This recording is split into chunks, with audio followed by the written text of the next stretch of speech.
Good day, please introduce yourself. Good day, Ma'am, sir. I'm Arlene Alcaraz, 39 years old. I'm married with 2 kids. They're 9 and 6 years old, and I'm a high school graduate. Okay. Do you have experience abroad as a domestic helper? Yes, I have already experienced working abroad 2 years, for 2 years in Saudi Arabia, and 2 years 2 years and 2 months in Saudi Arabia. Finish contract? I finished my contract. How about second employer? I work in Hong Kong also 1 year and 8 months. Not finished contract? Finished contract because I got an emergency here in the Philippines. My son got an accident. Okay, what are your duties and responsibilities in your previous job?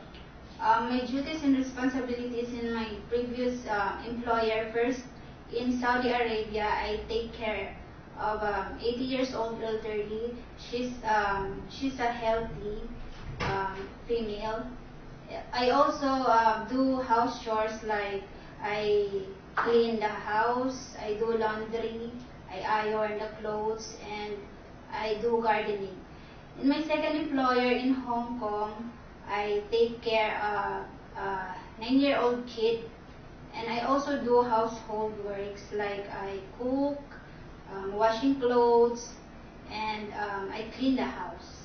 Okay. Can you tell us how you take care of the children, a baby and elderly? I take good care of the children and elderly by cooking food for them, feeding them, and I also I also make sure that they're healthy and always clean, and I also have to treat them as my own family. Okay. Please tell us some of your skills. I can cook. I know how to cook like Chinese and Filipino food, and I'm willing to learn more about it. Okay. What are the traits necessary to be a good domestic helper? It is necessary for a good domestic helper that we have to be honest. We have to be polite always. We must be hardworking, and also trustworthy. Anything else you want to tell for your future employer? Can you tell them now?